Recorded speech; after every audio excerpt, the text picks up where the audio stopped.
the Queen City in the last half hour. We've seen a downpour, dropping the reading at the airport down to 88. Of course, that storm has now cleared the airport area. And also notice to the east, it is trucking along Route 101, anywhere from around Fremont over towards Raymond, heading into Epping and Kingston, Exeter down the road. We'll get in on this downpour, a couple of lightning strikes here or there, not out of the question. These are non-severe storms. Keep in mind, severe characterized by gusty damaging winds and or large hail.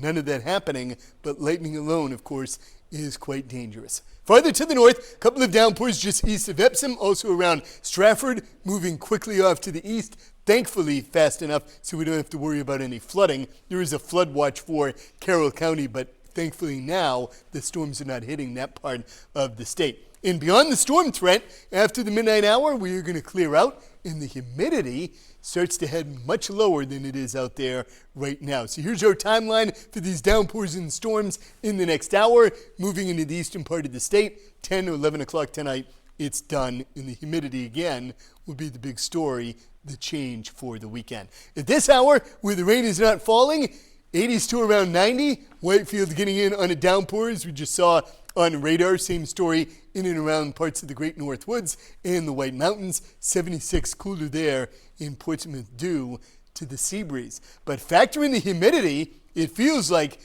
95 for some, even a bit hotter in Nashua. That heat index did touch 100 in a couple of spots earlier this afternoon. But as mentioned, while it's steamy out there right now, by tomorrow and Sunday, still very toasty, but the humidity much lower. And then humidity and the temperature take a break from Monday, even Tuesday, much more comfy by then. For tonight, upper 50s in Whitefield and Berlin, generally in the 60s elsewhere. Laconia, Plymouth, Point South, upper 50s in Keene. Tomorrow, another warm day, but the humidity much, much lower. And the reason, look at the wind out of the northwest. That is a dry air direction.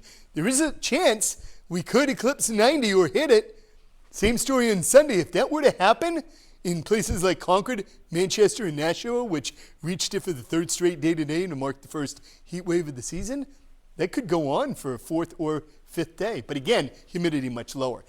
On Doppler radar, again, it's pretty quiet. By midnight tomorrow, full sun. Sunday, notice sun in the morning, a few clouds in the afternoon. But the storms that we're tracking the next round, not until Sunday evening. So you have dry weather all day tomorrow.